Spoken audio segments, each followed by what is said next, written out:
Malam Pak Esko. Ya, selamat malam.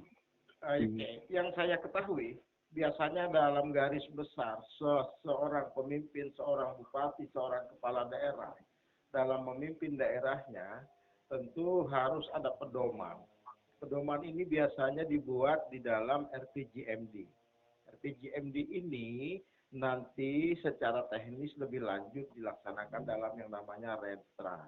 Nah, dalam Renstra itu nanti secara teknisnya lagi itu biasanya dibuatlah Renja. Nah, Renja inilah nanti berdasarkan Renja ini nanti akan dibuat RKA, kemudian RKA inilah yang digodok, disampaikan ke DPRD, nanti sehingga menjadi DPA, dan bila menjadi DPA diketuk, koordinator anggaran Sekda biasanya akan menerima DPA dari DPRD, kemudian siap untuk dilaksanakan dalam rangka melaksanakan pembangunan. Ini adalah pedoman. Apabila kita sebutkan ini adalah RPJMD, ini adalah Renstra, ini adalah Renja, ini adalah bukankah itu pedoman yang biasanya dilakukan oleh sebuah pemerintahan di kabupaten atau pemerintahan di provinsi Pak Esko? Mohon diberikan pencerahan. Terima kasih. Selamat malam Bung Yandi, Bung Senior Bedowo, juga seluruh pemirsa sekalian. Mudah-mudahan diskusi kita malam ini juga memberikan inspirasi kepada pendengar sekalian. Dan kalau kita melihat memang satu pemerintahan itu sebagai siklus di perencanaannya, bahwa perencanaan pembangunan daerah itu adalah suatu proses untuk melakukan kebijakan masa depan melalui urutan pilihan, melibatkan stakeholder dan mengalokasi sumber daya sesuai dengan waktu yang ditentukan. Jadi perencanaan itu sesuai dengan Permendagri 86 tahun 2017 dan tata cara penyusunan perencanaan, pengendalian dan evaluasinya. Nah, di sini ada beberapa tahapan memang, dan Kabupaten Batu Timur ini kan sudah menyusunnya. Jadi RPJMD, Rencana Pembangunan Jangka Panjang Daerah, itu sudah disusun tahun 2008 sampai tahun 2028. Jadi RPJMD itu berlaku untuk 20 tahun. Sementara RPJMD ini Rencana Pembangunan Jangka Menengah Daerah itu berlaku untuk 5 tahun.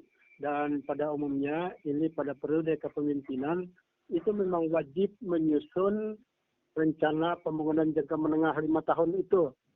Nah, dengan demikian rencana pembangunan 5 tahun itu memang ditetapkan tahun 2019.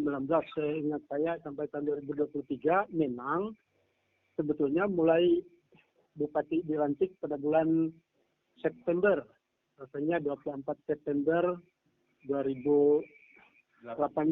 Dengan demikian penyusunan RPJMD ini boleh paling lambat 6 bulan setelah dilantik harus sudah ditetapkan RPJMD, dan itu memang sudah ditetapkan. Dengan demikian ini adalah kata kunci, artinya buku bersihnya kalau bahasanya itu harus dipedomani, karena bagaimanapun RPJMD ini adalah acuan kerja selama 5 tahun. Ya, artinya memang setelah RPJMD ini itu akan ditetapkan RKPD, Rencana Kerja Pemerintah Daerah. RKPD ini dibagi lagi dalam rencana strategis perangkat daerah yang ditetapkan dalam 5 tahun, tapi dibagi dalam tahun per tahun selama 5 tahun itu. Nah, setelah renja perangkat daerah ini juga renja pemerintah daerah juga perangkat daerah. Inilah yang dibuat dalam 1 tahun. Nah, dalam 1 tahun rencana perangkat daerah ini tahun pertama, tahun kedua, sampai tahun kelima. Nah, setiap tahun itulah dasarnya untuk perangkat daerah ini menyusun rencana kerja anggaran. Nah, proses rencana kerja anggaran inilah yang nanti akan dibahas bersama dengan legislatif, dewan, dapatlah nanti disepakati, walaupun memang proses panjang harus dievaluasi oleh gubernur sebagai perwakilan pemerintah pusat di daerah. Sehingga apabila ini sudah dievaluasi dan sudah dilakukan paripurna di DPR, maka ditetapkan adalah DIPA, dokumen pengguna anggaran. Nah, inilah yang memang menjadi proses. Kami sangat memaklumi apabila memang dalam proses perencanaan ini dari tahun 2019 itu memang prinsip perencanaan itu pertama itu adalah merupakan satu kesatuan dalam tim perencanaan pembangunan nasional. Itu tidak bisa berdiri sendiri. Yang kedua itu melalui dilakukan oleh pemerintah daerah bersama stakeholder berdasarkan peran masing-masing. Yang ketiga ini mengintegrasikan dengan rencana tata ruang dan rencana pembangunan daerah. Nah, yang keempat inilah yang saya ingin menyampaikan bahwa dilaksanakan berdasar kondisi dan potensi yang dimiliki oleh daerah sesuai dinamika daerah dan nasional. Nah, ini dinamika daerah dan nasional, kalau kami melihat kondisi kita, memang kita telah melewati negara dalam keadaan darurat, namanya kan, karena COVID ini. Nah, namun demikian, pastilah ini kan harus disesuai dengan perencanaannya. Saya ingat saya memang di akhir masa jabatan saya itu kan ada evaluasi RPJMD yang 5 tahun ini, tahun 2020 akhir, mudah-mudahan rencananya dulu bahwa yang tahun 2019 dan 2020 itu, ini kan tetap sesuai RPJMD yang belum direvisi. Nah, mulai awal tahun 2021 sampai 2023 itu melakukan revisi. Nah, berarti kinerjanya kan harus mengikuti hasil yang setelah dilakukan perubahan itu. Nah, dengan demikian bahwa kinerja pemerintah daerah 2021 awal memang sudah mulai ada COVID. Saya juga tidak memantau apakah sudah disesuaikan. Tapi kalau di dalam ketentuan-ketentuan itu memang supaya yang sifatnya singkat itu adalah pemerintah daerah ini melakukan revisi rencana kerja perangkat daerah tahunan itu. Nah, kalau ini sudah dilakukan penyesuaian, nah, ya saya menganggap bahwa apa yang disampaikan oleh Pak Bupati memang ada beberapa artinya tidak tercapai visi misi, ya boleh jadi tidak. Kalau yang maksud saya yang tidak, apabila perencanaannya disesuaikan dengan kondisi, maka itu dia bekerja sesuai dengan perencanaan.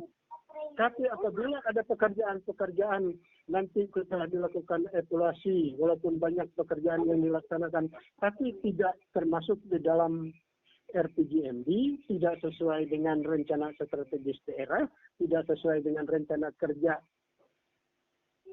OPD, nah itu rencana kerja perangkat daerah.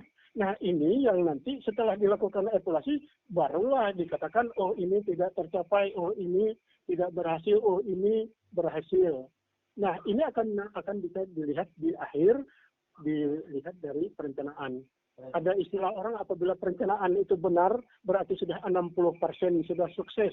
Nah, saya takutnya nanti yang proses perencanaan ini ya, tapi saya berharap memang pemerintah daerah yang saat ini dengan ya anggota-anggotanya bisa melakukan penyesuaian sesuai dengan dinamika nasional, dinamika ya perubahan yang ada. Oke. Ini mungkin yang dari segi perencanaan. Terima kasih. Saya tertarik ada bahasa ini ada suara anak kecil ya.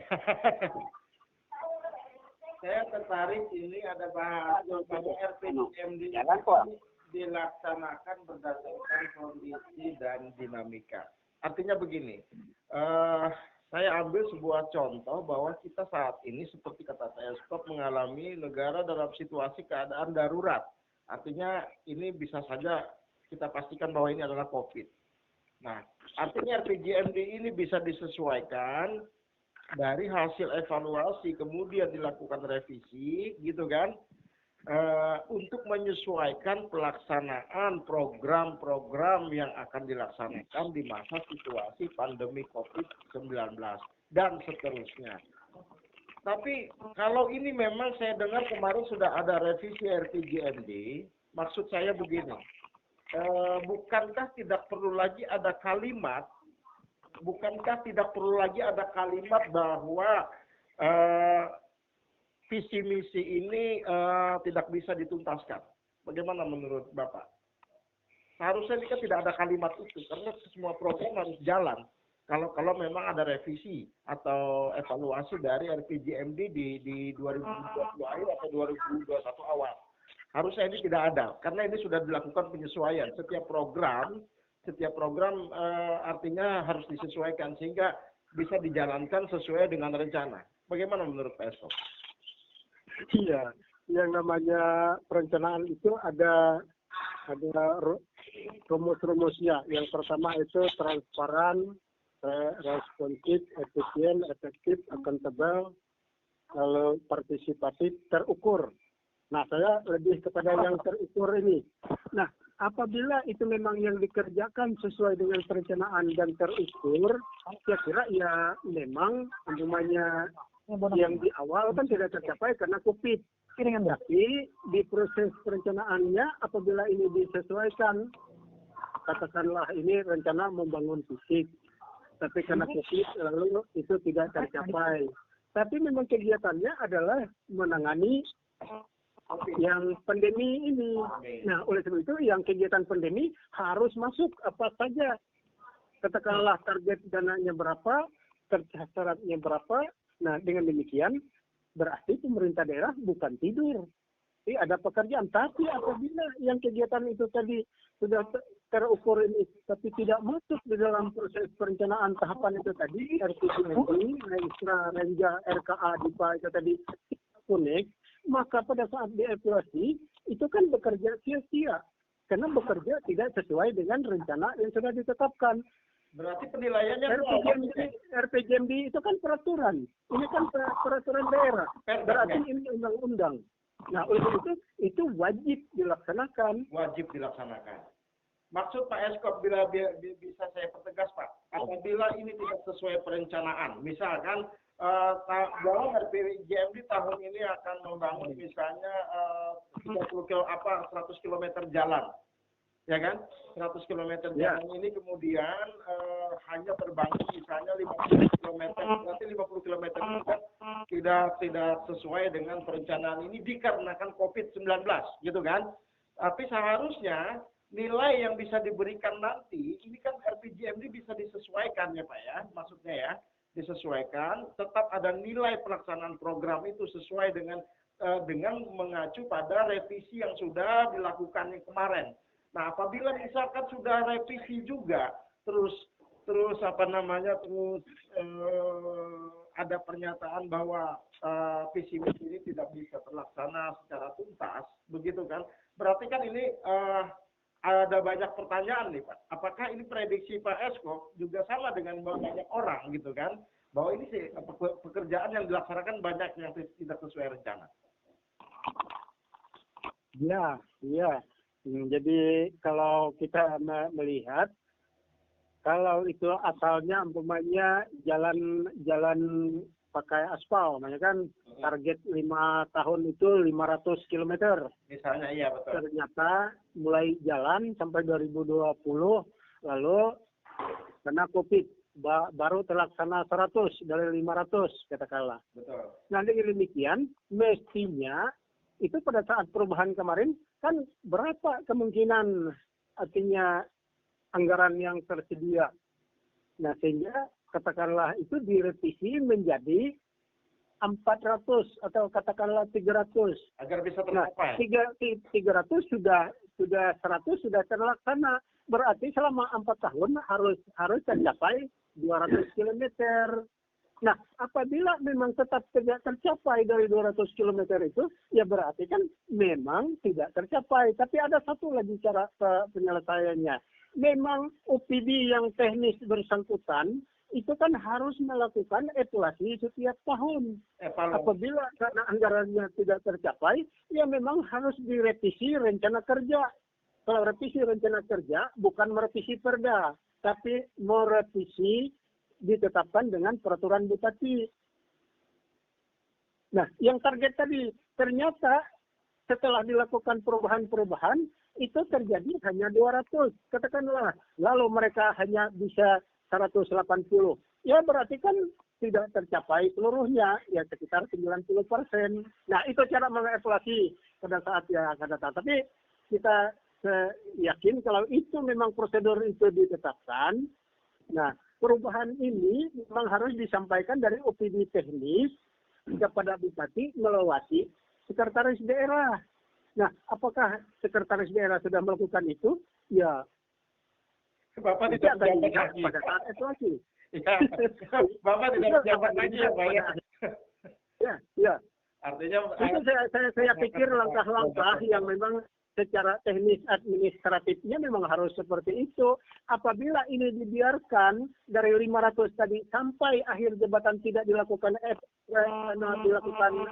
perubahan, revisi, tetap 500, hanya tercapai 180, ya itulah hanya ya mungkin 25%, kira-kira seperti itu.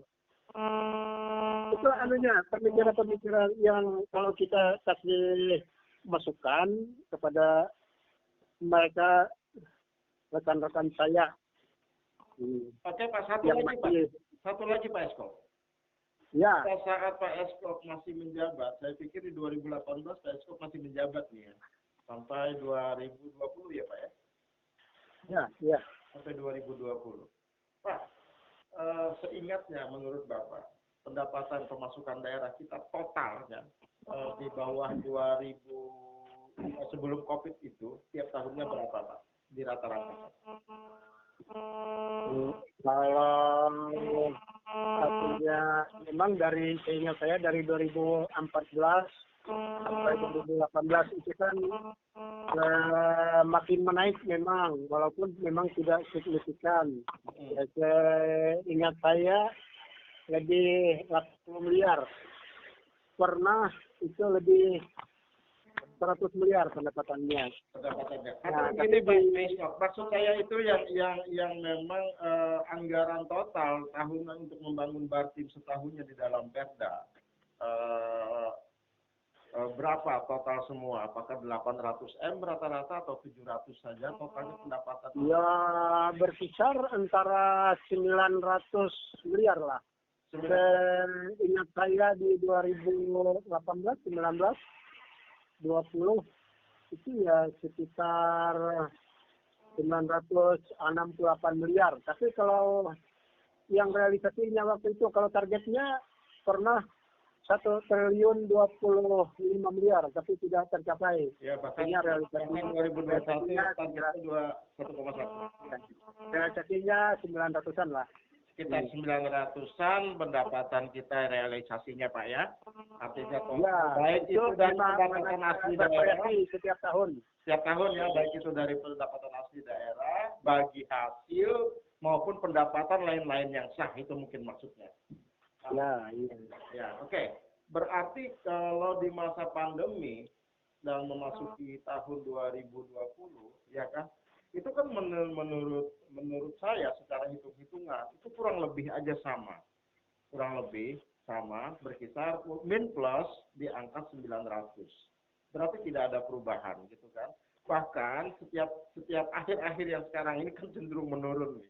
Karena target kalau Bung Yandi, kalau 900 miliar lebih itu adalah target memang. Ya. Nah, realisasinya pada umumnya kalau yang dari pusat hampir tidak ada perubahan. Karena itu kan memang ada data sebelumnya. Sebelum kita membahas itu kan sudah dikasih info dari pusat. Yang menjadi anunya ini adalah pendapatan asli daerah. Yang sumber pendapatan dari asli daerah merupakan satu kesatuan dari belanja. Oke. Nah, yang ini, yang mungkin yang di pandemi ini, yang mereka menjadi sangat-sangat kesulitan. Tapi pendapatan asli daerah kita memang tidak besar, Pak. Dari retribusi targetnya kita muluk sekali 5M sekian. Nggak tahunya 1M sekian. Iya, sudah tercapai. Memang ada Tahunnya beberapa begitu, kan? ada yang informasinya 2020 itu sekitar 47 miliar saja di zaman pandemi. Iya, 47 miliar memang. Tapi kan memang ada dana yang direkopusi yang memang dilaksanakan untuk penanganan pandemi, begitu kan? Iya. Tapi itu tetap adalah bagian dari pembangunan yang ada nilainya. Saya rasa apabila bisa disesuaikan dengan yang namanya renstra, RPJMD dan renstra gitu kan. Nah, nilainya kan begitu. Yang sudah ada nilainya ini kan di luar rencana, Pak ya. Oh, iya, sehingga kalau realisasinya ya jauh berkurang dari rencana itu ya akibatnya tidak bisa belanja. Berarti Ya, kalau menurut Bapak nih, dari segi pendapatan kita cenderung menurun, apakah karena pandemi, Pak? yang kalau kita lihat secara kumulatif itu kan ya tetap hanya nilainya tetap ini. ya kalau kita lihat ya 900-an walaupun ada pengurangan kalau saya dengar lebih sedikit 900 berarti memang berkurang dari total. Tapi memang poin yang kinerjanya, kegiatannya itulah yang pasti berubah. Karena kegiatannya kan sebelumnya tidak ada untuk penanganan COVID, ya sekarang kan berapa miliar untuk penanganan COVID sehingga tersedot ke sana pasti. Tapi itu kan bagian dari kinerja juga kan. Bagian dari kinerja. Yang saya tangkap, uang kurang lebih, uang atau pendapatan kurang lebih setiap tahunnya, bahkan cenderung tetap, ya kan?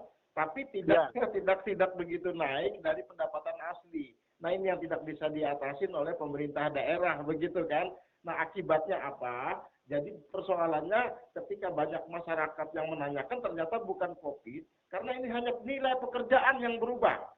Nilai pekerjaan yang berubah. Jadi kalau saya boleh tangkap, apabila kemarin misalnya melakukan pelaksanaan pembangunan di sektor infrastruktur misalnya berkurang karena dikurangi, gitu kan. Tapi sektor ekonomi rakyat kan seharusnya jalan nih. Ekonomi rakyat misalnya program-program bansos seperti ayam kemarin.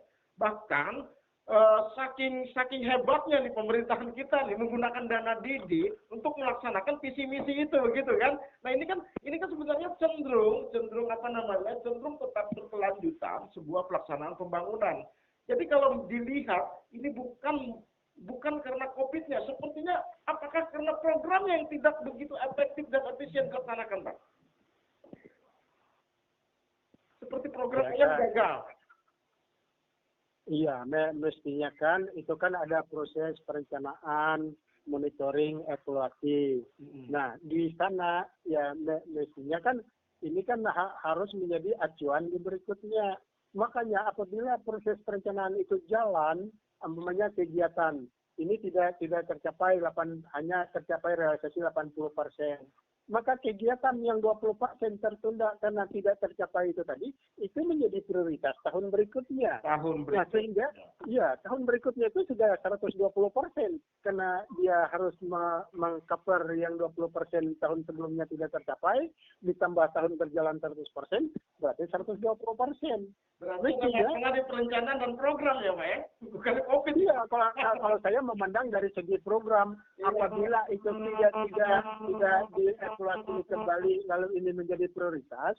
Nah, inilah yang mungkin karena bagaimana jumlah kegiatan atau pekerjaan atau usulan itu kan banyak sekali. Tapi bagaimana kita memilih yang mana yang sangat penting dan mendesak. Ini prioritas. Ya, penting, prioritas, dan mendesak.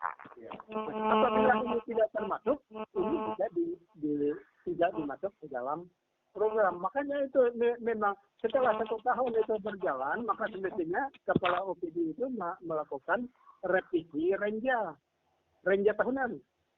Rencana kerja tahunannya. apabila ini tidak dilaksanakan, maka yang menjadi hancur itu di evaluasi kinerja 5 tahun pemerintah daerah. Ini kan hampir mendekati ke sana sebetulnya. Nah, oleh sebab itu, ini kan harus administrasi, kegiatan, katakanlah kegiatan COVID tadi, harus masuk di rencana, bukan di RKA, rencana anggaran, bukan. Tapi harus dirubah juga di renjanya, rencana kerja pemerintah daerah, rencana kerja OPD-nya. OPD-nya. Yang tahunan. Iya, itu kan akhir tahun berapa capaiannya, mana kegiatan yang tidak tercapai. Apabila tercapai prioritas tahun berikutnya. Tapi jangan membuat kegiatan baru tidak ada koneksinya dengan perencanaan sebelumnya. Itu yang membuat gagal seringnya. Iyalah. Iya. Sementara cukup Pak, sementara cukup. Jadi kesimpulannya sebenarnya ini tergantung perencanaan, tergantung dari program pelaksanaan programnya, bukan karena COVID ya. Karena COVID juga adalah melaksanakan program COVID juga melaksanakan yang namanya program-program pembangunan seperti ekonomi kerakyatan, bantuan-bantuan sosial yang meningkatkan kesejahteraan, dan itu kan termasuk dari bagian dari visi misi. Artinya seharusnya pemerintah. Ya, Bung Yandi. Ya. Ya, mestinya dalam evaluasi itu katakanlah yang program penyaluran bantuan sosial, mestinya kan bisa itu berdampak.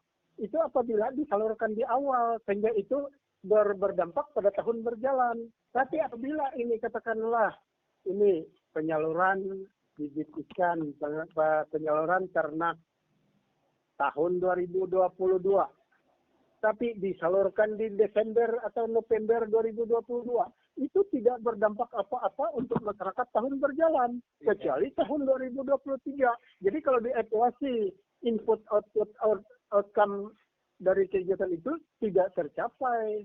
Bahkan semestinya kemarin itu di awal. Bahkan kabarnya Peskop yang bukan hanya di akhir Desember baru diserahkan, ayamnya diserahkan ke awal 2021 Pak. Nah, ya artinya input, output, outcome, benefit, impact-nya itu tidak tercapai. Tidak tercapai, ya. Oke, terima kasih. Sebentar standby dulu, Pak. Kita ke Ahok Bartim. Halo, selamat malam. Selamat malam. Halo. Ahok Bartim. Tadi kita sudah mendengar dengan jelas, diuraikan secara jelas bahwa yang namanya pembangunan ini harus disesuaikan dengan RPJMD, rencana jangka menengah. Kemudian itu secara teknis lagi dituangkan dalam Renstra. Semua disusun dalam perencanaan sampai ke Renja. Artinya semua kegiatan pembangunan inilah kitab suci dari melaksanakan arah pembangunan. Kemudian apabila ini sesuai, maka tentu tidak ada program yang tidak bisa dilaksanakan. Kecuali apabila pekerjaan itu banyak tidak sesuai rencana. Misal, ini misal saja ya. Kan misal boleh ya Bung Ahok ya. Siap. Apakah di 2021 kemarin memang ini terbuat kolam renang dalam renstranya Bartim gitu loh. Kan begitu? Iya kan? Dalam renstranya Bartim misalnya kan, kalau itu masih sesuai dengan perencanaan di dalam Renstra, begitu kan? Nah, itu kan masih sah-sah saja.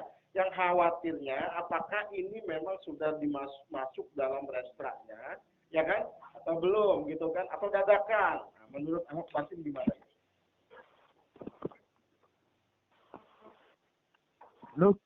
Halo ya.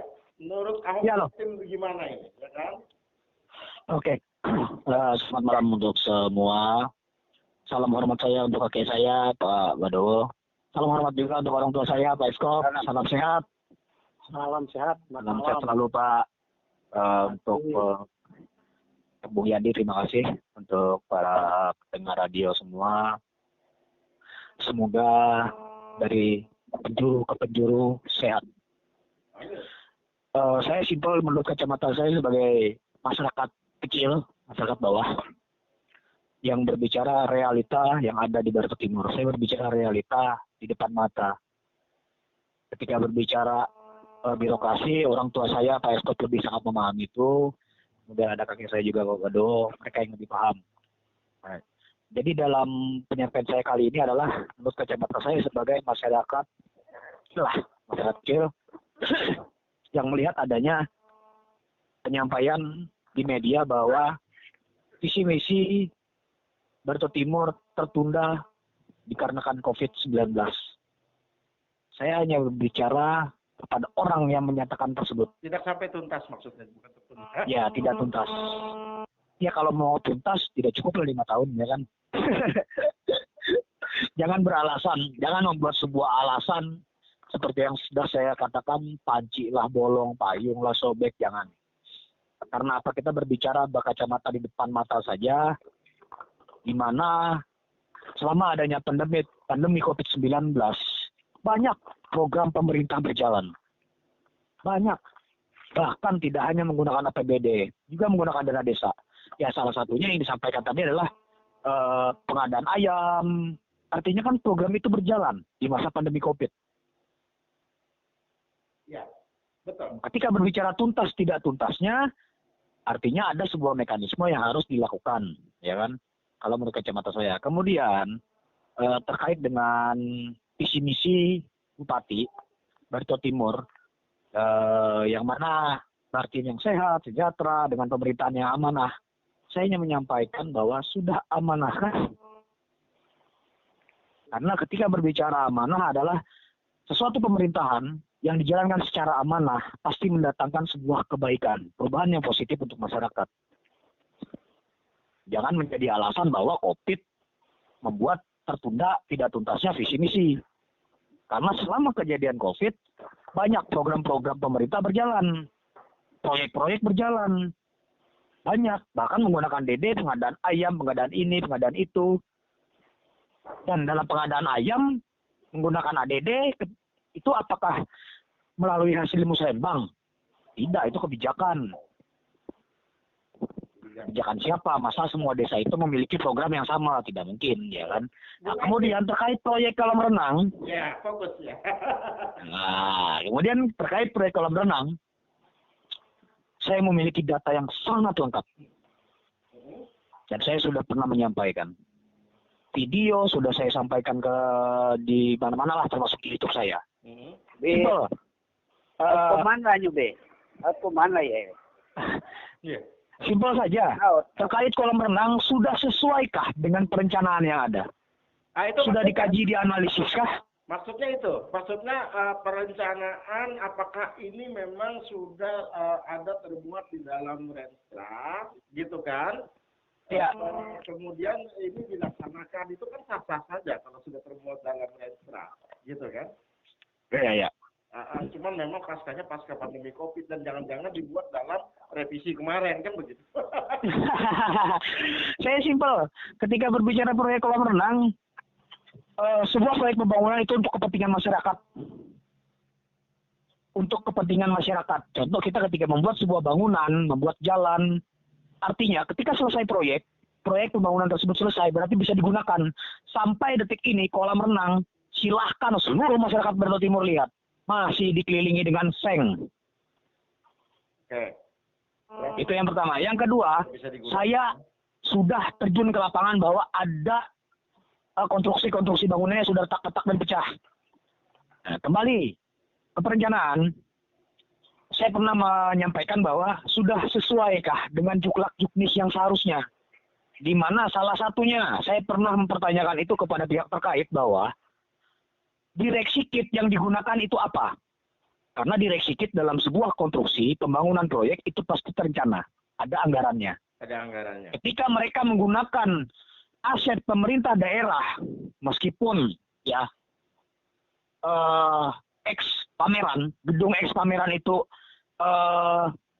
sudah mulai rusak, tetap saja bagaimana sih menggunakan tersebut? Saya pernah tanyakan ke pihak terkait, kemungkinan sewa. Jawabannya? Anda ada bukti? Kemungkinan itu sewa. Anda pegang bukti itu? Saya pegang buktinya. Oke. Dari pihak terkait menyampaikan bahwa saya mempertanyakan direksi kitnya bagaimana. Kenapa menggunakan aset daerah? Karena eks pameran itu menggunakan anggaran daerah. Oke. Sedangkan dalam konstruksi bangunan ada perencanaan. Ada Jadi saya mempertanyakan, itu direksinya bagaimana? Kemungkinan sewa. kemungkinan sewa. Kemungkinan sewa. Itu jawaban dari pihak terkait. Saya punya buktinya. Oke. Karena Ini saja. direksi kit perusahaan tersebut menggunakan bangunan dari aset daerah, yaitu gedung bekas pameran. Kemudian sempat saya ke situ juga menyampaikan dengan salah satu kepala tukangnya lah, gitu kan. Mereka ada perubahan pipa. Ya pipanya mereka sudah siapkan, terus ada perubahan beli lagi pipanya. Artinya di situ ada dua anggaran, apakah membengkak? Itu menjadi pertanyaan besar buat saya, gitu kan. Kemudian limbah-limbahnya perlu dicek, kayak saya cross check. Kemudian ya saya video-video lah, gitu kan. Dan akhirnya sampai hari ini bahwa proyek kolam renang itu informasinya sudah selesai kan? Sudah selesai. Sudah serah terima. Yang beredar di masyarakat itu sudah selesai. Dan sampai detik ini, saya kemarin ke kolam renang, saya mau berenang di situ saja tidak bisa. Hanya kodok yang ada dengan lumut. Kodok yang ada. Sekarang begini. 4,3 M tidak digunakan oleh masyarakat, tidak untuk kepentingan masyarakat. Oke, begini saja. Berarti statement Anda untuk hal ini sesuai rencana atau tidak? Ya? Gimana? Apakah kolam renang ini sesuai rencana atau tidak? Itu saja. Kalau perencanaan, saya menyampaikan tidak sesuai perencanaan. Tidak ya, tidak sesuai perencanaan. Tidak sesuai perencanaan. Karena apa? Jika itu sesuai perencanaan, itu sudah bisa digunakan oleh kepentingan masyarakat sekarang dengan nilai 4,3 miliar.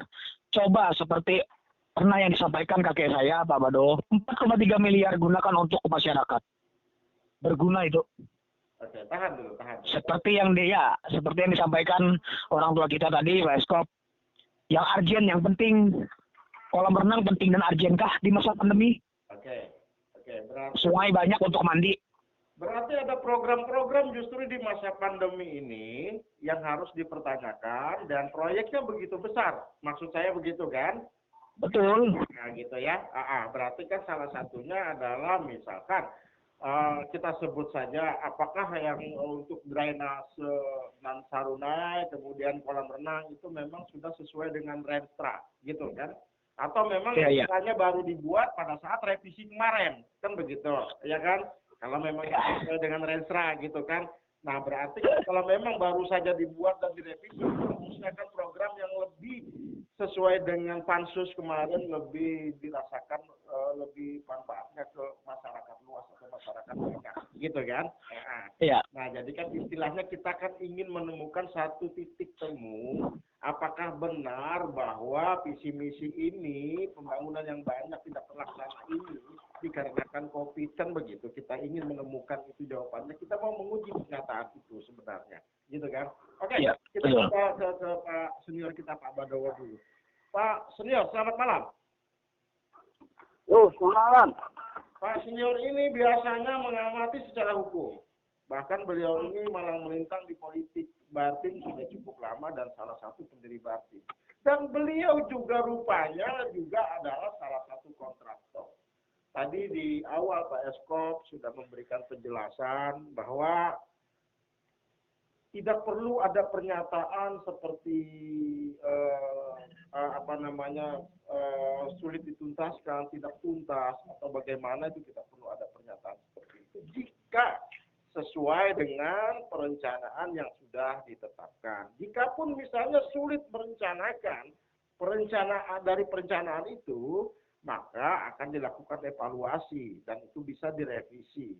Misalkan kalau itu sudah direvisi, ada lagi pernyataan seperti itu, ini kan jadi lucu, gitu kan? Nah akhirnya tadi sudah diungkapkan, jadi diragukan apakah ini sesuai rencana atau tidak. Bahkan ditanya sama Ahok Bartim, gitu kan? Sepertinya banyak yang tidak sesuai rencana. Yang ingin saya tanyakan begini loh Senior. Sebenarnya dalam masa COVID ini yang perlu dijaga adalah ekonomi masyarakat. Ekonomi masyarakat ini adalah bagaimana peredaran uang yang ada di masyarakat ini tetap lumayan banyak kemudian daya beli masyarakat bisa meningkat atau minimal stabil saat pandemi, bukan menurun.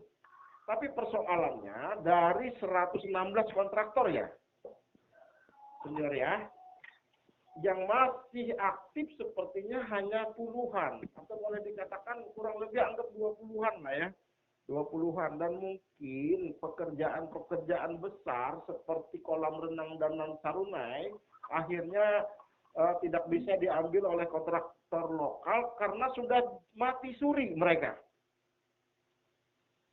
PT-PT lokal yang ada di Barito Timur ini sudah banyak mati suri sehingga pekerjaan besar akhirnya banyak diambil oleh orang luar. Gitu kan? Apakah ini menurut senior salah satu dampak dari COVID juga masalah ini atau kebijakan atau bagaimana ini? Atau memang ini karena sistem gitu kan? Seharusnya kan idealnya apabila mau memberdayakan kontrak lokal, kita sebagai kepala daerah atau saya sebagai kepala daerah enak saja ngomong, itu kan sudah sesuai sistem, dia kan online gitu kan, LPSM melakukannya melalui daring begitu kan. Tapi kalau kontraktor ini tidak didorong, dibantu gitu kan, susah juga gitu kan. Yang kedua, kalaupun misalkan pekerjaan besar mereka tidak dapat, sudahlah bagaimana dengan PL gitu loh. Minimal PL gitu kan, mereka dikasih kesempatan buat apa namanya, buat berdaya guna di daerah, membangun daerahnya sendiri. Ini kan banyak mati suri dan akhirnya apa? Uang banyak terbawa keluar. Ya kontraktor luar akan mencari material dari luar juga. Pekerjaannya mungkin dibawa keluar juga, dan jangan salah, pajaknya juga keluar, apalagi keuntungan. Sudah jangan bicara masalah keuntungan, dibawa itu masuk kantong dia keluar sana, kan begitu. Akhirnya apa? Peredaran uang semakin sedikit, gitu kan? Akhirnya apa? Akhirnya mengandalkan dari beli tas karet, kemudian dari hasil lainnya, sumber daya bumi yang lain-lainnya, gitu kan. Tapi ini kan sangat apa namanya, selain mempengaruhi tenaga kerja Bartim gitu kan, ini juga untuk perputaran uang yang ada di sini kan terpengaruh sekali ini dengan banyaknya kontraktor luar yang bermain ke dalam. Memang secara aturan mereka sah-sah saja, kayak saya bilang. Cuma kebijakannya bagaimana? Mati suri kontraktor lokal. Apakah ini memang bagaimana gitu kan, akhirnya apa? Membuat peredaran uang di Bartim menjadi sedikit gitu kan. Apakah ini karena COVID gitu loh? Ini nyata sekali terlihat. Bagaimana menurut saya?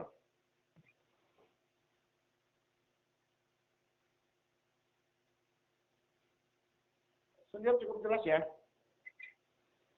Halo? Ya. Ya, saya kan. Maksud saya begini loh senior. Maksud saya, ini mati suri kontraktor lokal sejak tahun berapa, gitu kan? Ini COVID tahun berapa? Ini sekarang pasca COVID, gitu. Jadi begini, kalau disinggung masalah kontraktor lokal, itu kan 95% kontraktor lokal itu sudah siap sejak 9 tahun yang silam. 9, berarti kan pandemi ini baru terjadi di 2019 ya. Jadi jauh sebelum 2019, jauh sebelum pandemi, banyak yang mati suri kan begitu. Ya kan sejak 2014 itu sudah mulai tiarap kontraktor lokal. Nah, saya juga kontraktor. Nah, jadi persoalannya adalah kalau dikatakan bahwa banyak rencana pembangunan itu tidak tercapai karena misalnya pandemi, coba kita lihat dulu. Pandemi kan mulai rame-ramenya kan tahun 2020. Kemudian sepanjang 2021 sampai hari ini. Jadi yang mana yang dikatakan yang dijadikan alasan itu yang mana? Tahun berapa? Kalau tahun 2021, kemudian 2022, kita lihat aja salah satunya. Tadi disinggung mengenai kepentingan masyarakat banyak. Sebenarnya tujuan pembangunan itu adalah untuk mensejahterakan masyarakat Barito Timur. Salah satu tujuannya. Nah, persoalannya sekarang, apakah pembangunan sarana prasarana dan infrastruktur yang ada tahun 2020, 2019, 2020, 2021, apakah itu semuanya menyentuh kepentingan masyarakat banyak atau tidak? Sudah berkali-kali disinggung masalah misalnya pembangunan kolam renang. Jadi sebenarnya apa sih maunya kan gitu? Karena yang jadi kontraktor kolam renang ini sama dengan kontraktor yang ada di kandangan. Orangnya itu juga. Sedangkan di kandangan itu terkena waktu itu pemeriksaan dari satu lembaga persaingan usaha. Dan ditemukan di sana ada penyelewengan. Nah, kontraktor itu juga yang sekarang bekerja di Tambang Layang. Jadi ada apa? Nah, di sana pura-pura pemborongnya itu sekian berapa pengikut. Tapi ujar Banjar itu sudah batur. Sudah batur. Begitu juga yang di Bartim sama kasusnya. Tapi kan di Bartim tidak ada proses ke arah seperti di kandangan, Senior. Di Bartim aman-aman saja. Ya, aman-aman saja. Kenapa? Karena inspektorat di sini juga. Kalau ujar Maanyan itu ngikut ukui. Dia diam aja di pojok. Ngos-ngosan. Berani nggak dia memeriksa itu? Berani nggak? Maksudnya begini, Senior. Maksud aku begini. Dengan banyak mati surinya kontraktor lokal, maka kontribusi untuk menghidupkan perputaran ekonomi lokal juga semakin turun. Kenapa? Karena justru kontraktor lokal ini adalah banyak sekali menyerap anggaran di lokal. Misal kalau kita menggunakan kontraktor lokal, otomatis tenaga kerjanya terpakai kebanyakan dari lokal, gitu kan? Kemudian materialnya kebanyakan dari lokal. Ini kasihan sekali ini penjual batu bata itu di kilometer 4 ya kalau tidak salah ya. Itu sangat betul. Apa segala macam batu segala macam itu. Nah, apabila misalnya kontraktor yang mereka beli materialnya juga banyak dari luar. Kemudian pajaknya juga keluar yang harusnya masuk ke nanti bagi hasil kas daerah kita. Nggak masuk ke kas kita. Karena apa? Domisili kontraktor itu kena pajaknya ada di luar sana, gitu loh ya kan? Nah, belum lagi keuntungan yang kata Senior sering masuk kantong mereka. Masa mereka mau taruh di sini? Nggak mungkin dong. Mereka pasti masuk kantong mereka dibawa ke rumah mereka kan begitu. Jadi kalau itu terus-menerus secara rutin terjadi di Bartim, begitu kan? Dan sepertinya memang lama-kelamaan PT banyak mati suri, bukan mati lalu gitu, ya kan? Nah sehingga ke depannya akhirnya proyek-proyek besar orang Bartim tidak bisa ambil bagian. Akhirnya apa yang terjadi, ya kan? Paling yang tersisa dari kontraktor ini sekitar orang Bartim punya sekitar berapa? 20-an ya, kurang lebih ya yang aktif ya bekerja. Nah itu pun misalnya dengan PA yang kecil-kecil gitu loh, ya kan? Kalaupun ada menang tender kayaknya yang kecil-kecil juga. Jadi begitu susahnya begitu kan. Akhirnya apa? Uang Bartim terbawa keluar. Yang beredar di sini sedikit. Ini mempengaruhi daya beli masyarakat. Gitu kan? Nah, begitu mempengaruhi daya beli masyarakat, mempengaruhi kantong keluarga. Kantong keluarga terpengaruh, ya keadaan Bartim beginilah sudah, begitu loh, ya kan? Nah, sekarang pertanyaannya, ada statement bahwa untuk visi misi ini kan mewujudkan Bartim sehat, mewujudkan Bartim cerdas, mewujudkan Bartim sejahtera. Begitu kan? Nah, kenapa untuk mewujudkan Bartim sejahtera ini kok sepertinya perputaran uang di tempat kita ini kok tidak banyak, bagaimana bisa mewujudkan Bartim sejahtera? Bagaimana ini kita krisis loh kalau begini jadinya. Daerah kita krisis keuangan sebenarnya. Kalau kita mau jujur ya, cari uang 50.000 itu susahnya minta ampun. Gitu loh, ya kan? Nah, apakah memang terwujudnya visi misi ini, tidak bisa tuntasnya visi misi ini memang karena COVID? Gitu kan? Ternyata menurut senior tadi ini sudah terjadi dari tahun 2014. Sudah mulai gitu loh. Nah, kalau misalkan terjadi pasca COVID saja, mungkin masih bisa lah kita ini kan, ini sudah terjadi jauh sebelumnya gitu kan. Memasuki pandemi COVID tambah parah, pasca COVID sekarang ini tambah bagaimana gitu kan. Nah, akhirnya apa? Akhirnya dari segi ekonomi Bartim sendiri anjlok. Berarti ini bukan COVID. Bagaimana menurut senior? Jadi begini, ini kan hanya sebuah alasan aja sebetulnya. Oke lah, akibat COVID itu memang ada apa namanya, pengaruhnya ada. Kita akui itu. Di mana-mana memang ada pengaruhnya. Tetapi kita lihat jelas balik ke belakang.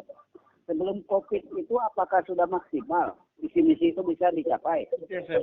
Berapa persen? Ya, evaluasi itu. Iya kan? Lingkar luar. Itu sebelum COVID sudah direncanakan. Itu Pak Eskop sebagai sekda waktu itu kasih tahu itu. Lingkar luar yang lewat mana itu? Lewat yang di Lungkang itu. Itu ada satu lingkar luar, satu lagi yang lewat Magantis. Rencana tembus lewat Harara ke Jalan Serapat. Kemudian lingkar luar yang di sebelah timur itu tembusnya ke daerah Namparap, kalau nggak salah. Dong. Nah, itu kan sudah direncanakan sejak sebelum COVID, jauh sebelum COVID sudah ada. Nah, saya nggak tahu isi RPJMD-nya itu apa. Nah, apakah kolam renang itu masuk di RPJMD? Serang mungkin. RPJMD yang direvisi mungkin masuk itu. Mungkin, ya mungkin. Itu tanda petik. Persoalannya, apakah DPRD Kabupaten Batu Timur ikut membahas itu? Ini pembangunan-pembangunan yang menurut masyarakat tidak ada hubungannya dengan kepentingan yang mendesak. Nah, persoalan kontraktor lokal sekarang 95% ambruk. Kalaupun ada yang bekerja, mohon maaf, itu dipinjam oleh orang lain. Dipinjam ya? CPCA, CPCB, CPCJ. Itu dipinjam. Oh. Iya. Dengan fee sekian persen. Iya kan? Boleh dicek dah. Tuh, si Erwin mungkin tahu itu. Nggak mungkin nggak tahu. Nah, persoalan-persoalan seperti ini jelas itu akan mengganggu perputaran uang di Barito Timur. Kenapa? Betul. Karena misalnya 500 miliar infrastruktur dan sarana-prasarana itu ternyata 95% itu dikerjakan oleh orang luar semua. Benar. Lalu berapa ratus miliar uang itu nanti misalnya keuntungan. Keuntungan itu tidak akan ditanam di Bartim. Yang ke Tanjung pulang ke Tanjung, yang Amuntai pulang ke Amuntai. Iya. Ke Kandangan pulang ke Kandangan. Bawa uang itu, bawa keuntungan. Nah, kalau disinggung tadi mengenai tenaga kerja dan sebagainya, jangan harap. Itu semua dari luar. Dan itu sudah terjadi jauh sebelum COVID-nya. Sebelum COVID sudah jauh kok. Itu yang saya maksud senior. Itu yang saya maksud. Saya yang nggak tahu aja. Sebelum COVID ini juga itu sudah terjadi kebijakan yang kurang. Nah, jadi kan persoalannya tidak 100% kegagalan atau pencapaian yang tidak tercapai itu bukan karena COVID. Tidak 100% karena COVID. kalaupun ada, tentu hal-hal yang sangat urgent itu bisa dilanjutkan. Seperti apa yang disampaikan Pak Eskop tadi. Senior. Hal-hal yang tidak terlalu penting, seperti kolam renang itu kan bisa nanti saja. Masih ingat nggak, senior? Kemudian juga Masih ingat? ruang terbuka hijau.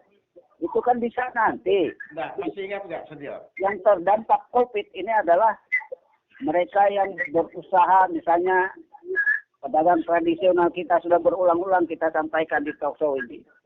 Yang sekarang menjerit, tambah menjerit karena apa? Tercekik utang kepada rentenir yang berkedok kooperasi. Ya. Senior, Saya nggak tahu apakah dinas perdagangan dan dinas koperasi itu tuli atau apa. Nah, nanti dulu, senior. Senior masih ingat nggak? Oke, kita terima alasan bahwa ini karena COVID, ya kan? Tapi mereka lupa ya, bahwa anggaran COVID kemarin tahun 2020 silpanya cukup tinggi. Berapa silpanya itu? Dari 60 sekian M itu hanya terrealisasi 16,32% kalau tidak salah. Begitu tingginya silpa. Kenapa jadi COVID yang disalahkan? Silpanya tinggi loh, anggaran COVID yang dikonstruksi kemarin, yang dirasionalisasi.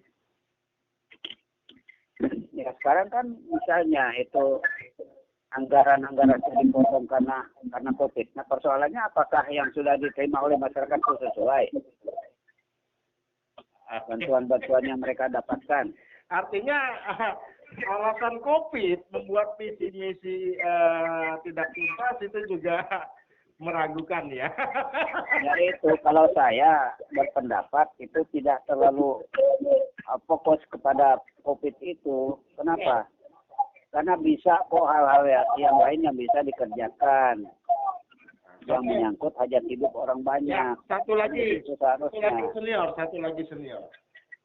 Bukankah selama ini selain DPRD yang meneriakkan, ayo dipercepat pelabuhan, itu meningkatkan PAD. Ayo kasih lampu penerangan jalan yang bagus, itu juga meningkatkan PAD, gitu kan?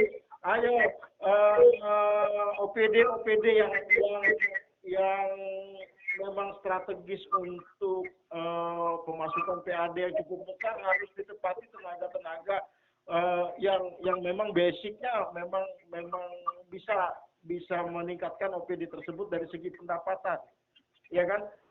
Maksud saya begini, ini kita belum bicara rekomendasi DPRD yang tidak terlalu diindahkan. Dari 2019 ada 21 catatan, ditambah 2020 ada 73 catatan. Saya khawatir kalau misalkan rekompansus ini dilakukan aja ya kan, saya pikir tidak ada yang tidak bisa dituntaskan visi misi ini, gitu kan? Ceritanya kan begitu. Nah sekarang pelabuhan aja sampai sekarang masih belum jelas, gitu kan? Kemudian bicara Batim Sehat ya, sampai sekarang status rumah sakit daerah dan puskesmasnya juga kita tidak tahu apa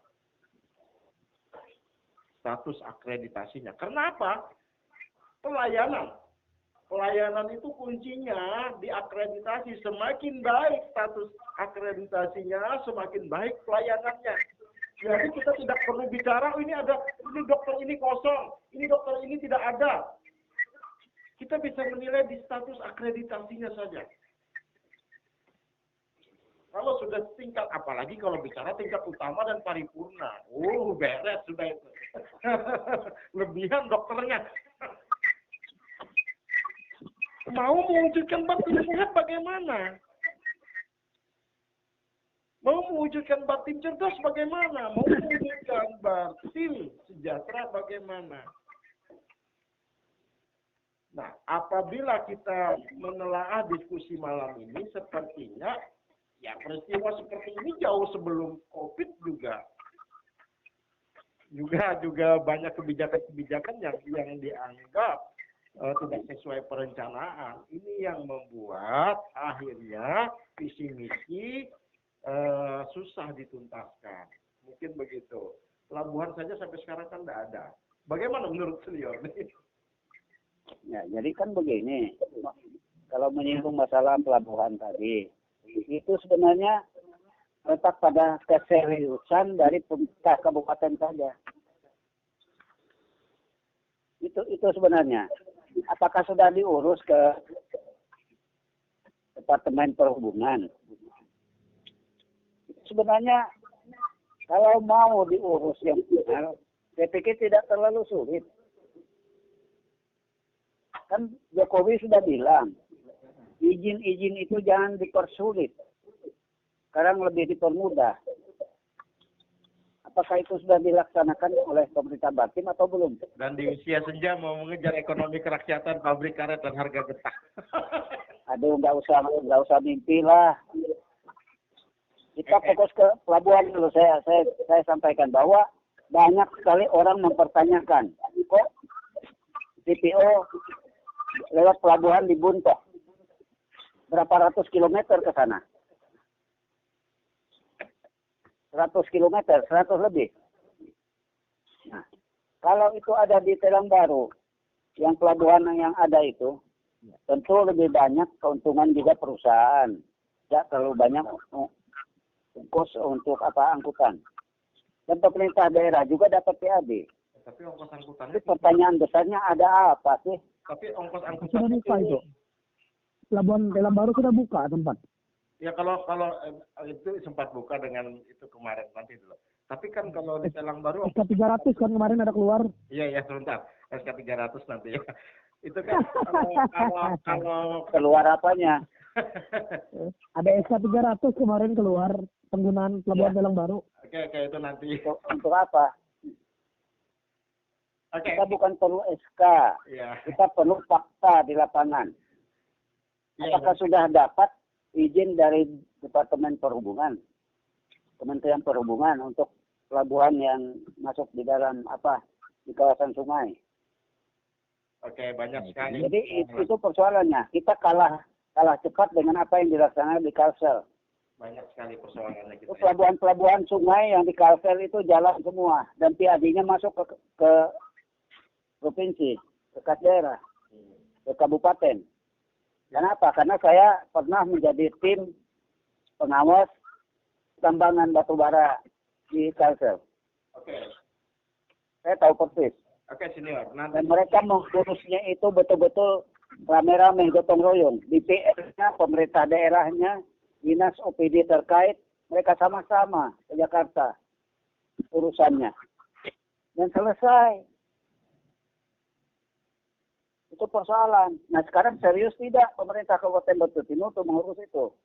kalau belum selesai enggak selesai. Mengenai rumah sakit, misi Batin Sehat. Saya sudah sampaikan talkshow beberapa waktu yang lalu. Kalau saya melihat sekarang ada Batin Sakit. Batin sakit. Ya. Termasuk PDAM, air. Aduh, PDAM ini kan saya sudah bilang. Coba masyarakat pelanggan PDAM itu menggugat PDAM. Tapi sampai hari ini nggak ada yang bunyi, ngomong doang. Oke. Saya siap menjadi pengacaranya tanpa dibayar. Sebentar. Ini melebar. Tantang sekarang kalau soal PDAM. Oke, ini Ngomong kosong semua. sebentar. Ini air PDAM yang saya simpan 1 botol. Ya. Yang kayak comberan. Lalu kemana uang belanja untuk membeli kaporit, membeli tawas, membeli apa-apa? Bu, airnya kayak comberan. Bukankah Sekda yang baru sudah melaksanakan tupoksinya? Waktu di RDPU dulu ada almarhum Jumudi, Bang Tuyum sama kakek Badon, kita hadir. Ketika saya mempertanyakan bahwa sudahkah Sekda yang baru melaksanakan tupoksinya dalam pengawasan PDAM? Sudah, saya buka keran katanya. Anak saya juga bisa buka keran, saya bilang. Itu waktu RDPO memang di DPR. Tapi itu kan realisasinya apa? Oke, sebentar. Persoalannya adalah Nah, kita sudah sampai di penghujung waktu ini. Kita sudah nanti PDAM tersendiri. Aduh. Oke, kita sudah sampai di penghujung waktu ya. Jadi nanti diuraikan sedikit lagi sambil closing statement. Kita ke Pak Esko. Iya, masih dengar saya. Iya. Malam. jadi agak melebar nih Pak. Oh Oke, iya iya. kembali ke RPJMD, Bapak sekali lagi uraikan secara jelas kepada masyarakat langsung closing statement. Apabila memang ini tidak sesuai dengan perencanaan yang ada di RPJMD, di Renstra, dan di Renja, ya ini tidak akan tuntas kan begitu. Silakan closing statement sekalian, Pak. Iya, terima kasih. Jadi tetap kami kembali yang perencanaan tadi bahwa ya semua diharapkan bisa profesional. Jadi dinas-dinas teknis ya karena tugasnya adalah membantu bupati secara profesional melalui sekretaris daerah. Nah dengan demikian peran sekretaris daerah lah yang memang bisa melakukan evaluasi, penyesuaian, boleh dilakukan kebijakan. Tapi kalau hari ini dilakukan kebijakan, besok aturannya sudah jelas, disesuaikan. Jadi tidak bisa kebijakan hari ini tidak ada peraturannya. Nah itu, jadi kita harapkan yang mereka pembantu punya orang-orang teknis di dinas itu dapat memaksimal walaupun nada-nada pesimis Pak Bupati menyatakan tidak tercapai karena COVID, tapi ini kan masih ada waktu. 1 detik pun itu masih berharga. Semua jadi momen Semua jadi yang bersejarah. Ya memang ada di Iya. pernyataan media harusnya katanya kita gaspol, Pak. Kata Pak Bupati kita harus gaspol di akhir-akhir waktu ini, gitu kan? Makanya beliau Iya, harus tetap optimis makanya kok. beliau meminta kepada setiap ASN untuk meningkatkan kinerjanya. Nah, jadi sepengetahuan kita berarti kinerja ASN ini dipertanyakan begitu kan. Tapi persoalannya begini lagi, Pak. Jadi akhirnya belum tertutup nih. Persoalannya kan jadinya begini. UPI aja sampai sekarang ada yang belum keluar. Ini udah bulan Februari tanggal berapa? Belum keluar. Waktu di media kemarin, statementnya kita Januari mulai start membangun. Ini Februari, UPI aja belum keluar. Ya, kalau itu sudah ada dianggarkan, ya mestinya kan sejak 1 Januari itu kan sudah bisa diproses. Ada Kalau honor itu kan boleh dibayar di akhir bulan, bukan di awal kayak yang ASN. Tapi ya kalau itu 1 Februari boleh dibayar Januari. Ya, untuk para yang honor mungkin lapangan, mungkin korban pakai dana sendiri dulu juga boleh, tapi terkadang ragu. Ya. Nanti jangan-jangan nggak makan nanti 3 bulan baru keluar nih nanti gimana katanya. Ayo. Iya. Lubang. Tapi itu kan tugas kepala OPD, bukan tugas lain-lain, karena yang anggaran itu tadi berada di DIPA-nya masing-masing OPD. Ya kalau itu lambat ya berarti kepala OPD-nya yang lambat. Nah. Iya, karena yang membuat SK honor itu kepala OPD. Ya termasuk sekretaris daerah itu ya OPD di sekretariat daerah. Ya, kalau itu tidak keluar ya berarti kan belum diproses. Kalau anggarannya ada kenapa tidak diproses? Kalau anggarannya ada? Iya, kecuali kalau pembahasan kemarin tidak ada anggarannya. Atau sudah ada, mereka ajukan gitu kan. Ini kan kita berdasarkan pengalaman Pak ya. Waktu itu di Talkshow juga pernah, kalau tidak salah, anggaran bansos yang 10.000 paket itu udah diusulkan lama gitu kan. Tapi belum ditandatangan SK manfaat keluarga penerima manfaatnya gitu loh. Ya kan? Nah, berarti kan Kadisnya sudah melaksanakan tapi kan belum tentu disetujuin, Pak. Jadi kendalanya belum tentu di Kadis dong. Telurnya hilang lagi. Ya, itu mungkin masing-masing permasalahan. Iya. Kalau yang saya katakan yang masalah honor tadi, kalau honor mestinya kan sudah ada di DIPA-nya. DIPA itu kan berlaku sejak 1 Januari tahun berjalan. Nah, memang perlu proses SK-nya, tapi ya itu kan sudah ada SK tahun kemarin, hanya tinggal melakukan pengangkatan kembali. Jadi sudah, ya kalau anggarannya sudah ada, ya itu tugas kepala 100%. DIPA itu adalah kewenangan kepala OPD. Kalau OPD ya. Iya, DIPA kewenangan kepala OPD dan bertanggung sesuai ketentuan aturannya. Iya. Oke. Menurut pengalaman Pak Eskop selama beberapa tahun terakhir sebelum pensiun. Iya, kalau saya itu 1 Januari itu sudah kita bayar karena SK-nya sudah kita terbitkan. 1 Januari sudah diterbitkan ya pada saat zaman Pak Eskop ya. Iya. 1 Februari itu sudah dibayar. Besok sudah 18 Februari, Pak. Ya, mudah-mudahan artinya ini kan karena jumlah tenaga honor itu saya ingat 3.618.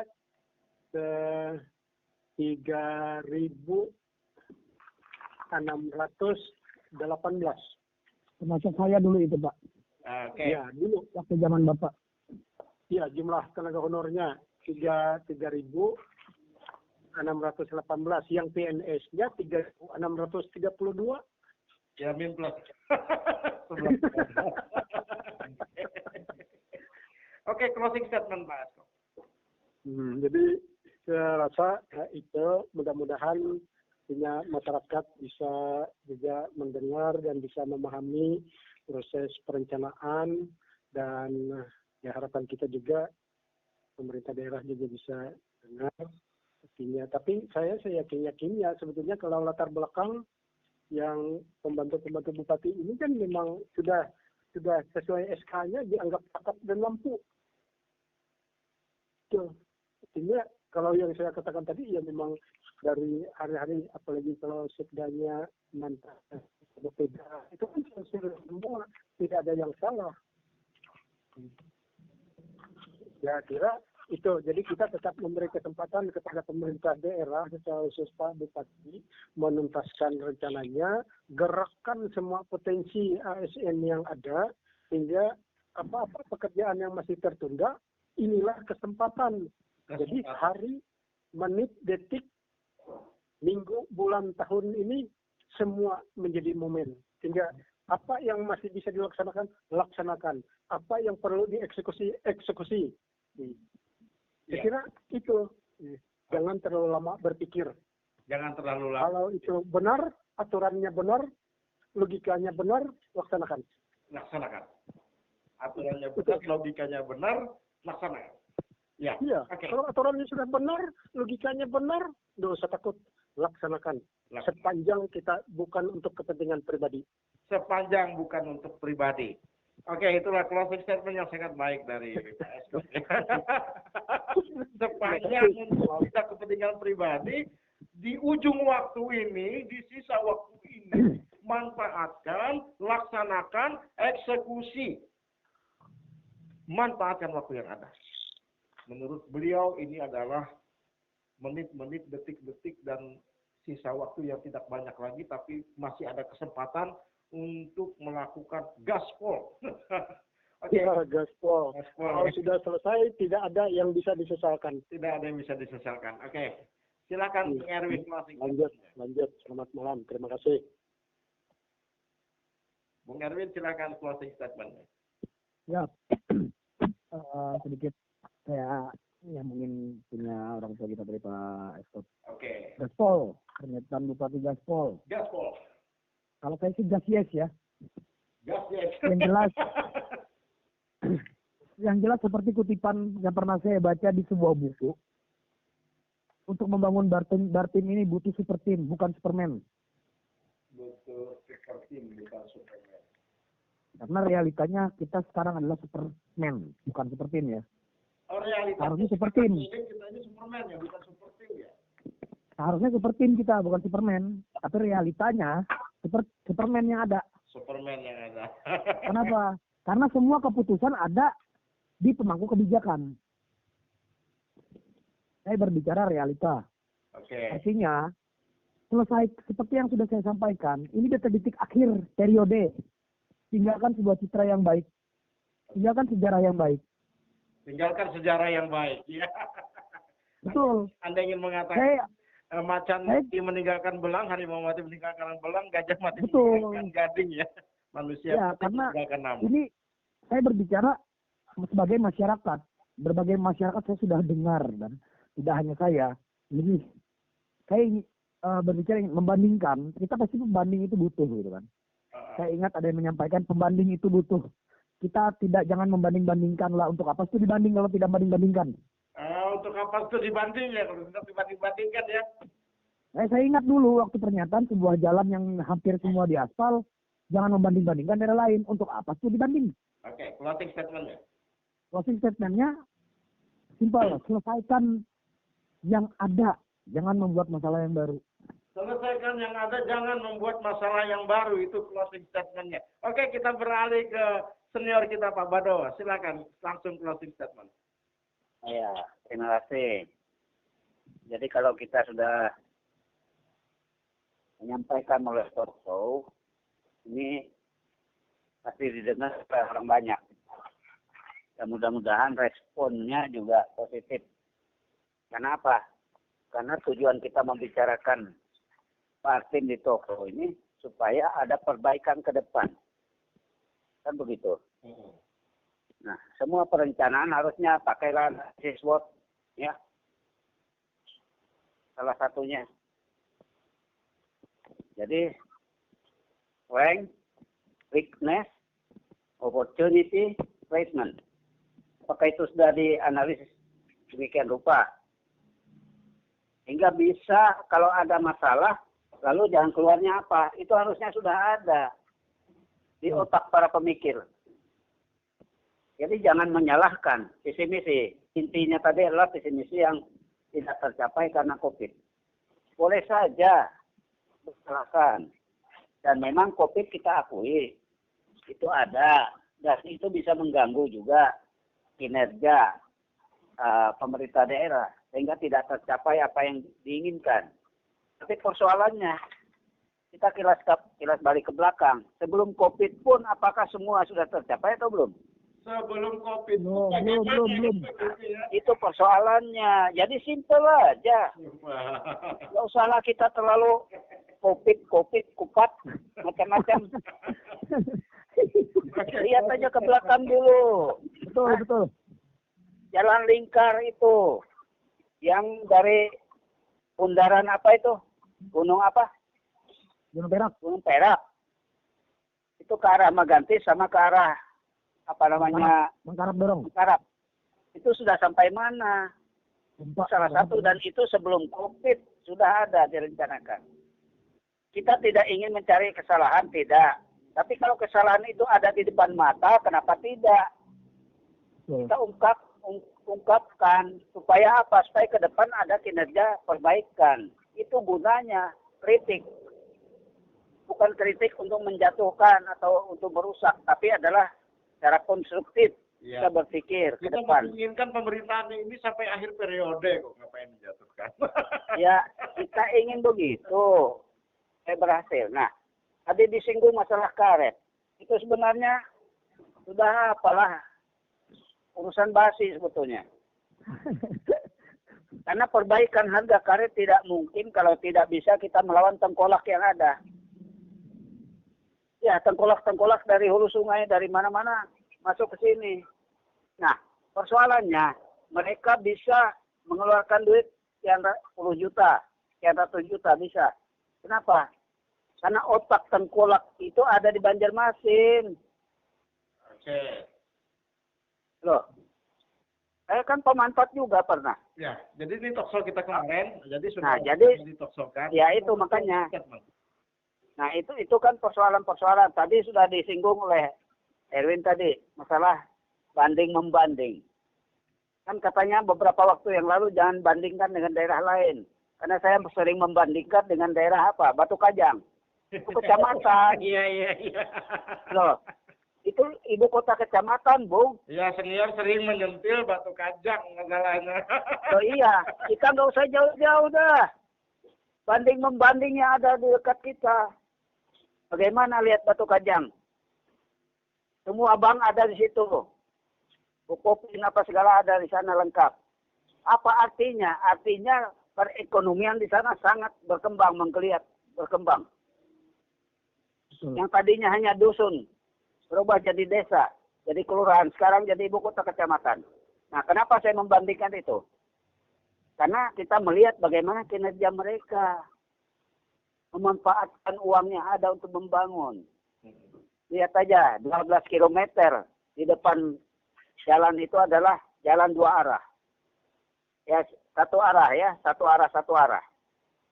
Di tengahnya ada taman dan lain sebagainya. Nah, persoalan sekarang adalah kalau tadi ya, karena saya bulan kemarin saya ke sana.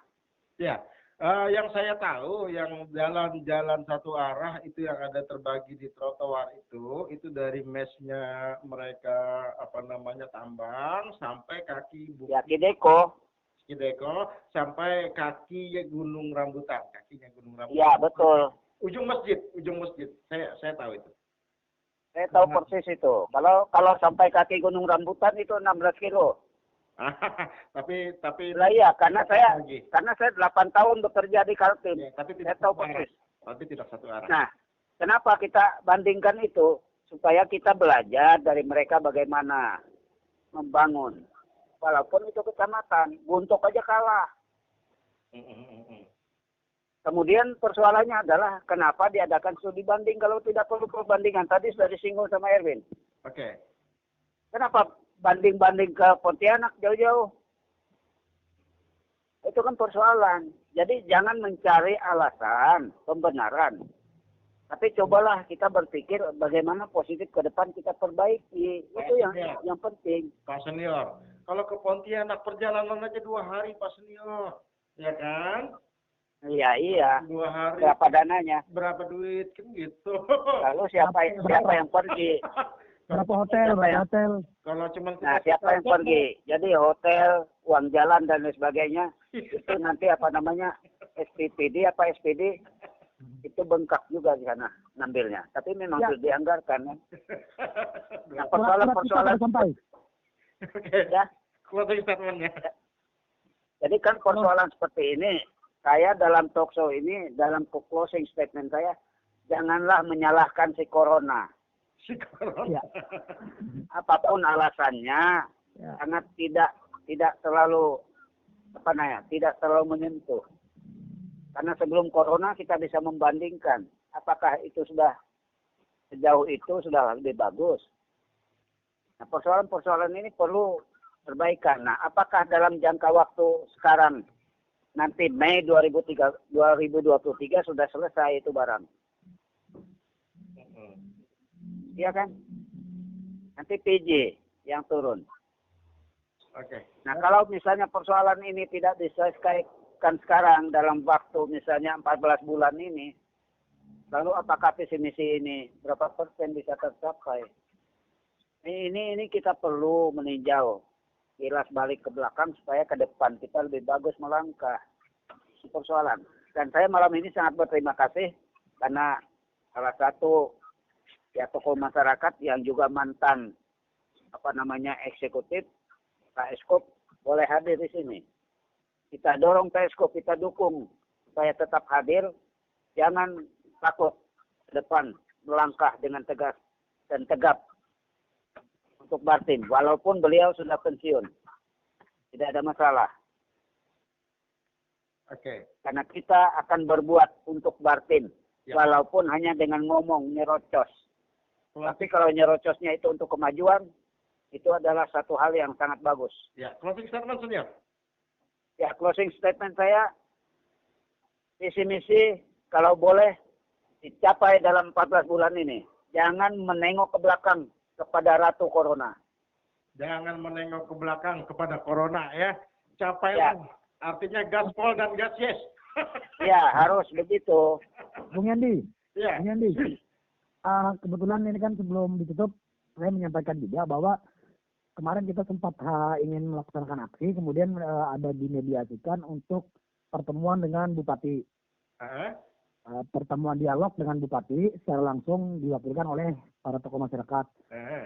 Disampaikan melalui mediasi kita, difasilitasi oleh pihak Polres Barito Timur, Saya sangat berterima kasih dari Polres Barito Timur sudah memfasilitasi dan surat sudah disampaikan ke Bupati Barito Timur Sudah sampai. untuk segera melaksanakan dialog tersebut. Ya. Artinya kita tunggu Oh, belum Kapan belum ada tanggapan. pelaksanaannya? Belum ada tanggapan. kita tunggu pelaksanaannya kapan. Ya, berarti belum ada tanggapan ya. Suratnya sudah sampai, sudah disampaikan. Sudah. Kemarin kan hanya dikirimkan via PDF karena yang bersangkutan masih studi banding nih, Nah, masih sekolah di sana. nah. Nah, artinya ketika sudah sampai, suratnya sudah disampaikan, kita tunggu undangan untuk berdialog.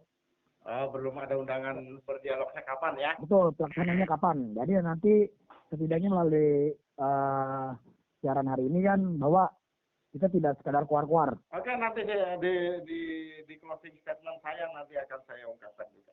Oke, siap. Oke. Kita sudah berada di penghujung acara dan rencana kita 1 jam jadi lewat karena memang materi yang disampaikan pada malam hari ini cukup tidak tuntas kalau dibuka atau dikupas dalam 1 jam saja. Kembali kepada tema. Apakah benarkah visi misi 2018-2023 Barito Timur sulit tercapai karena COVID-19?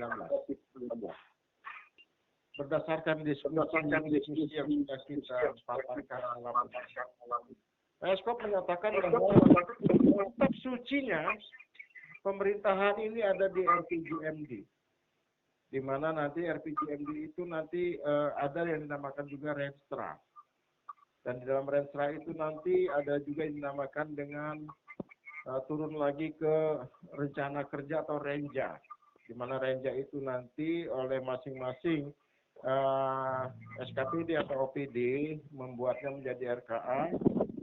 Kemudian dalam RKA itulah diajukan ke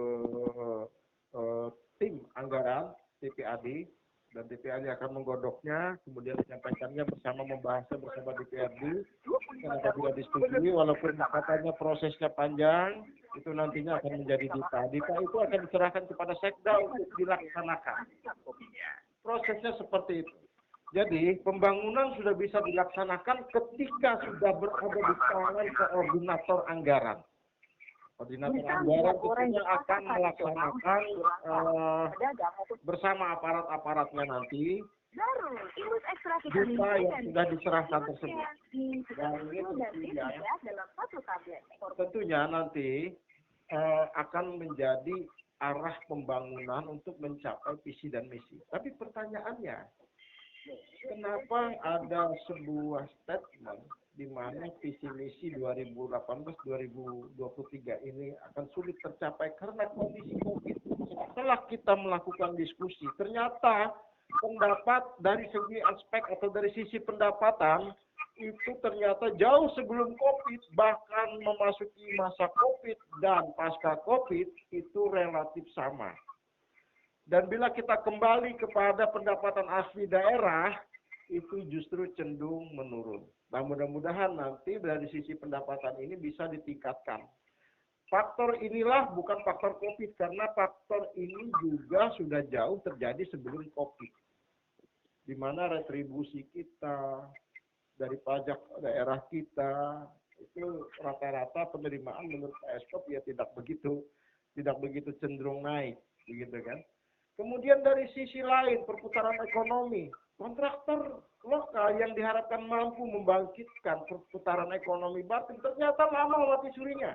Itu dimulai sejak 2014 menurut Pak Senior Pak Badowo. Padahal dengan hidupnya kontraktor lokal ini, minimal mereka mendapatkan pekerjaan, walaupun misalnya sebatas PL, begitu kan. Itu nanti akan menghidupkan yang namanya perputaran ekonomi lokal. Uang berputar. Pajak juga ada pemasukan. Pekerja juga dapat untuk lokal. Orang bekerja akan belanja di sekitar warung-warung mereka, tempat mereka bekerja. Sehingga perekonomian lokal menjadi hidup. Tapi kalau ini dikuasai semua oleh orang luar, dan sebagian juga orang dalam yang hanya meminjam, saya pikir ini oligarki ya. ini kan sangat mematikan ekonomi kita sendiri. Sangat meruntuhkan ekonomi kita sendiri. Ini ternyata bukan faktor COVID. Oke, pada saat masa COVID, banyak anggaran yang dipangkas. Tapi anggaran yang dipangkas dimaksud adalah tetap melaksanakan program lebih kepada membantu masyarakat, terkenal langsung masyarakat, menyentuh masyarakat. Contoh, bukankah refocusing dan rasionalisasi kemarin? Banyak sekali bansos, kemudian bantuan-bantuan yang memang dari hasil pemangkasan. Bukankah itu apabila direvisi dan dievaluasi menurut PSPOK, itu tetap ada nilainya. Yang tidak ada nilainya itu adalah tidak sesuai Renstra, tidak sesuai RPJMD dan Renstra. Itu yang tidak ada nilai, itu yang akhirnya tidak tercapai. Nilai itulah yang dibutuhkan. Misal, dalam suatu pekerjaan, ternyata ini tidak ada dalam Renstra. Tapi ada dadakan seperti itu. Tapi ini bukan menggunakan anggaran COVID misalnya. Inilah yang sebenarnya tidak tercapai nilainya. Oke. Kemudian itu juga bisa dievaluasi menurut PSPOK. Beliau mengatakan dalam pengalaman sekda, apabila ini tidak tercapai, maka revisi. Agar ini tercapai. Bagaimana bisa mencapainya? Bahkan kemarin maksimalnya justru dibantu pasca pandemi COVID kemarin itu, pada saat pandemi COVID menggunakan anggaran desa. Anggaran desa itu apa? Ada program ayam, ada program lainnya. Nah, program ini yang gagal. Programnya yang gagal, bukan visi misinya. Kemudian, untuk peningkatan PAD, jauh-jauh hari Pansus di PRD sudah mengingatkan dari 2019, saya baca. 2020 ditegaskan kembali hasil yang 2019. Pelabuhan dipercepat. Inilah salah satu meningkatkan PAD kita yang cukup besar, cukup signifikan. Tapi itu sampai sekarang mau meningkatkan ekonomi kerakyatan, tapi tingkatkan PAD-nya. Sehingga untuk pemberdayaan ekonomi kerakyatan menjadi mudah, gitu loh. Bagaimana meningkatkan ekonomi kerakyatan apabila PAD-nya tidak ditingkatkan? Ini yang lucu. Ini yang lucu. Kembali kepada yang dikatakan Ahok Bartim. Ini sesuai rencana tidak ya? Nah, inilah pertanyaannya. Benarkah visi misi ini tidak bisa dituntaskan karena COVID? Ingat, mewujudkan Bartim sehat saja. Status akreditasi rumah sakit kita ini masih belum jelas. Masyarakat tidak tahu apa statusnya. Jangan-jangan tidak lulus akreditasi. Syukur-syukur ini kita diakreditasi di tingkat dasar. Tapi apakah mungkin? Bagaimana mewujudkan visi misi? Bartim sehat, Bartim cerdas, Bartim sejahtera. Jika jauh sebelum COVID, kebijakan strategis tidak menyentuh program-program yang berhasil. Jika jauh sebelum COVID saja, kontraktor lokal banyak yang mati suri. Jika jauh sebelum COVID saja, sampai sekarang pelabuhan untuk meningkatkan PAD tidak berfungsi, tidak bisa difungsikan. Jika jauh sebelum COVID saja, kinerja ASN sebagai mesin pelayanan publik itu mendapatkan rapor merah kemarin dari Ombudsman. Bagaimana ini bisa terjadi? Bagaimana COVID bisa disalahkan? Oke, faktor COVID merupakan salah satu faktor yang mungkin mempengaruhi saat tahun 2019 dan 2020, saat tahun 2020 dan 2021. Tapi pemerintahan ini berjalan 5 tahun. Bahkan periode ini adalah periode yang kedua. Pemerintahan ini sudah berjalan hampir 10 tahun. Dan sudah sampai penghujung periode. Apakah benar bahwa visi dan misi ini tidak tuntas nanti karena COVID? Kita tunggu sampai ujung periode. Gaspol, gas yes. Assalamualaikum warahmatullahi wabarakatuh. Salam sejahtera. Salam. Adil Katarina Bacuramin Kasaruga. Basengat Kejubata. Harus.